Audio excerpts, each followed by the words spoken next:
Hello everyone, I hope कि आप सभी साथी बहुत अच्छे होंगे, स्वस्थ होंगे, व्यस्त होंगे और एकदम मस्त होंगे। चलेगा। साइंस का एक बहुत इंपॉर्टेंट सा टॉपिक आज हम करने वाले हैं। छोटा सा सेशन है बट बहुत ही इंपॉर्टेंट सेशन है। लिवर के बारे में हम इसमें जानने वाले हैं। लिवर यानी कि यकृत जो है, यकृत के बारे में हम जानने वाले हैं। ये आपको स्ट्रक्चर दिख रहा है आपकी बॉडी के अंदर। ये क्या है? ये होता है यकृत। अगर मैं इसकी स्थिति की, इसके स्थान की बात करूं तो ये जो उदर गुहा है, उदर गुहा यानी कि अगर हम बात करें एब्डोमिनल कैविटी जो होती है उसके क्या है, उसके ऊपरी और दाहिनी भाग में डायाफ्राम के ठीक नीचे और पेट के ऊपर स्थित होता है। किसकी बात कर रहे हैं हम? लिवर की बात कर रहे हैं। ये आप यहाँ पर देख सकते हैं। ये लिवर की क्या हो जाती है? अवस्थिति हो जाती है। ये स्टमक है तो इसके ऊपर की साइड थोड़ा सा आपको देखने को मिलता है। अगर हम इसके स्ट्रक्चर की बात करते हैं तो ये मानव शरीर की सबसे बड़ी ग्रंथि है। लार्जेस्ट ग्लैंड जो है लिवर होता है हमारी बॉडी में।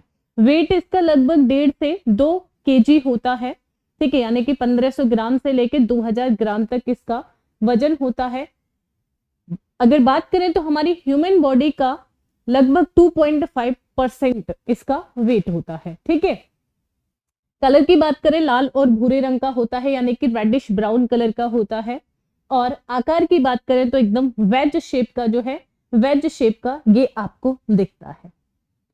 फर्दर अगर हम बात करें इसके पोस्टीरियर एंड एंटीरियर व्यू की बात करते हैं तो ये लोब्स में डिवाइडेड रहता है। इसमें 2 एंटीरियर लोब्स होते हैं और 2 पोस्टीरियर लोब्स होते हैं। ठीक है, जब आप आगे से देखेंगे तो 2 लोब्स आपको दिखेंगे। एंटीरियर लोब्स इन्हें कहा जाता है, आगे वाले लोब्स को, जिसे हम नाम देते हैं right lobe and left lobe. Comparison अगर करें तो ये जो लेफ्ट लोब होता है ये राइट लोब के कंपैरिजन में थोड़ा बड़ा होता है। वहीं आप पोस्टीरियर इसका व्यू देखेंगे, पीछे वाला इसका व्यू देखते हैं लिवर का, तो 2 लोब होते हैं जिन्हें क्या कहा जाता है? कॉर्डेट लोब और क्वाड्रेट लोब इसे कहा जाता है। यानी कि कुल मिला के हमारा जो लिवर है ये 4 लोब्स में डिवाइडेड है। 2 इसके इंटीरियर यानी कि आगे की साइड लोब्स प्रेजेंट है और 2 लोब इसके पीछे की साइड प्रेजेंट होते हैं। इस तरीके से क्या है, इस तरीके से आप यहाँ पर देख सकते हैं। ये रहा राइट लोब, ये रहा लेफ्ट लोब। लेफ्ट लोब छोटा है, राइट बड़ा है। ये एंटीरियर व्यू है इसका। पोस्टीरियर वाला अगर आप देखेंगे तो कुछ इस तरीके से आपको दिखाई देता है, जिनका नाम होता है कॉर्डेट लोब और क्वाड्रेट लोब जो है इसका नाम होता है। देखो दोनों व्यू मैंने यहाँ पर आपको दे रखे हैं। ठीक है, लेफ्ट लोब, राइट लोब और कौन सा व्यू है? Anterior view. पोस्टीरियर व्यू अगर आप देखेंगे ये वाला कॉर्डेट लोब होता है और ये वाला क्वाड्रेट लोब होता है। ये पोस्टीरियर व्यू है लिवर का। ठीक है, चलो अब इसके स्ट्रक्चर की बात कर लेते हैं। ये जो लोब्स होते हैं, ये जो लोब्स होते हैं भाई, ये लोब्यूल से मिलकर बने होते हैं। यानी कि लिवर के अंदर लोब्स होते हैं और लोब्स जो होते हैं लोब्यूल्स से मिलकर बने होते हैं। यानी कि मैं कह सकती हूं कि लिवर की जो एक बेसिक यूनिट होती है ये लोब्यूल्स होती है। क्या है? लोब्यूल्स होती है लिवर की बेसिक यूनिट। हमारी बॉडी में लगभग 50,000 से लेकर 1 लाख तक लोब्यूल्स हो सकते हैं। ठीक है, 50,000 से लेकर क्या है, 1 लाख तक लोब्यूल्स हमारे बॉडी में हो सकते हैं। ठीक है, चले अब इसका इंटरनल स्ट्रक्चर देख लेते हैं। ये जो लोब्यूल्स है, लोब्यूल्स का, ठीक है, जो लोब्यूल्स है, जो लॉब है, लॉब के अंदर लोब्यूल्स और लोब्यूल्स का जो इंटरनल स्ट्रक्चर है कुछ इस तरीके से आपको दिखता है।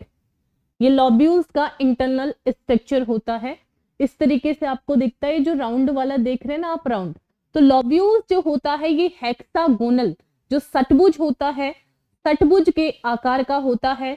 और इसमें हर एक जो इसका वर्टेक्स होता है उस पर ट्रायड होते हैं। 3 संरचना इस पे जुड़ी होती है। ये 3 संरचना, ये जो आपको दिख रही है 1 2 3, ये 3 संरचना इसकी है। इन 3 संरचना में एक तो होती है हेपेटिक आर्टरी। आर्टरी क्या करती है? जो प्योर ब्लड है, प्योर ब्लड को यहाँ पर लेकर आती है। आर्टरी होता है, आर्टरी के साथ एक वेन होती है, वेन में इम्प्योर ब्लड रहता है। और साथ साथ जो बाइल डक्ट है, बाइल डक्ट होता है। ये लोब्यूल्स है, जो बेसिक यूनिट है लिवर की, लोब्यूल्स, उसका स्ट्रक्चर मैं आपको बता रही हूँ कि लोब्यूल्स जो होता है षटभुज आकार का होता है। इसके हर एक वर्टेक्स पर आपको ट्रायड देखने को मिलते हैं। इस ट्रायड में आर्टरीज रहती है, वेन रहती है और बाइल डक्ट होते हैं। और यहाँ पर सेंटर में एक सेंट्रल वेन होती है, सेंटर में सेंट्रल वेन यहाँ पर होती है।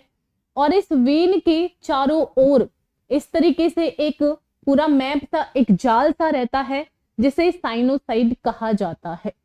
जिसे क्या है, जिसे साइनोसाइड कहा जाता है। एक चीज और आपको याद रखना है, ये जो हमारा स्ट्रक्चर है इसमें कपलर सेल होती हैं, ये बहुत इंपॉर्टेंट है। ये जो आप देख रहे हैं लोब्यूल्स, लोब्यूल्स के अंदर जो सेल होती है कपलर सेल पाई जाती है। ये कपलर सेल जो होती है ये लिवर को एक्टिव करती है। जो भी बाहर से कोई जीवाणु कीटाणु आते हैं, एक तरीके से लिवर की ये रक्षा करती है। ठीक है, बाहर से जो भी लाइक टॉक्सिक चीज आ रही है उससे लड़ने के लिए लिवर को एक्टिव करती है। कपलर सेल भाई आपको याद रखना है, बहुत इंपॉर्टेंट आपके लिए हो जाता है। ठीक है, चलो ये पूरा का पूरा स्ट्रक्चर जो भी मैंने समझाया है बहुत अच्छे से आपको एकदम देखो क्लियर और यहाँ पर दिख रहा है। एक बार और अच्छे से मैं आपको जूम करके इसे दिखा देती हूँ। ये क्या है, ये लिवर है। लिवर में क्या होते हैं, लोब्स होते हैं, और लोब्स में क्या होते हैं, लोब्यूल्स होते हैं। लोब्यूल्स, ये है लोब्यूल्स का स्ट्रक्चर। ये आपको हेक्सागोन टाइप का दिख रहा है और इसका ये इंटरनल स्ट्रक्चर है। हर एक लोब्यूल का इस तरीके से इंटरनल स्ट्रक्चर होता है। मैंने कहा था कि इस पे आपको ट्रायड देखने को मिलते हैं। ट्रायड में क्या है, बाइल डक्ट है, ये रही बाइल डक्ट, और क्या होती है, वेन। वेन में इम्प्योर ब्लड है इसलिए ये ब्लू कलर की है। और ये क्या है, आर्टरी है जो कि प्योर ब्लड। ये आर्टरी प्योर ब्लड को कहां पर लेके आती है, ये जो सेंट्रल वेन है, सेंट्रल वेन में लेकर आती है। कहां पर भाई, सेंट्रल वेन में लेकर आती है। इस सेंट्रल वेव के चारों ओर ना आपको एक जाल नुमासी आकृति दिखती है, जिसे हम साइनोसॉइड जो है, साइनोसॉइड कहते हैं। और यहीं पर कपलर वेव्स जो है, कपलर वेव सेल जो है, कपलर सेल पाई जाती है। तो ये लिवर के बारे में आपने सारा का सारा जान लिया। अब है कि लिवर के काम क्या है। लिवर क्या करता है, जो ग्लूकोज होता है, ग्लूकोज को ग्लाइकोजन के रूप में संचित रखता है। इस प्रक्रिया को हम ग्लाइकोजेनेसिस जो है, ग्लाइकोजेनेसिस कहते हैं। यह बाइल जूस का निर्माण करता है या उसे स्टोर करके रखता है। ये इंपॉर्टेंट है बहुत ज्यादा आपके लिए। ये वसा को कोलेस्ट्रॉल के रूप में संचित रखता है और यह फाइब्रोनोजन और हेपेरिन प्रोटीन का निर्माण करता है। ये जो फाइब्रिनोजन प्रोटीन है यह ब्लड के क्लॉटिंग में सहायक है, और ये जो हेपेरिन प्रोटीन है ये क्लॉटिंग को रोकती है। यानी कि हमारी वेन्स, हमारी आर्टरीज में जो ब्लड फ्लो हो, कैसा फ्लो हो जिसमें कोई भी क्लॉट ना रहे, उसमें हेल्प करता है हेपेरिन प्रोटीन। और फाइब्रिनोजन क्या है कि जो हमारे चोट लग जाए, जो हमारे चोट लग जाती है तो हमें चाहिए कि ब्लड का क्लॉट बन जाए जिससे और ब्लड आगे फ्लो ना हो, तो फाइब्रिनोजन प्रोटीन का निर्माण लिवर ही करता है। आई होप कि आपको ये लेक्चर बहुत अच्छा लगा। Thank you so much.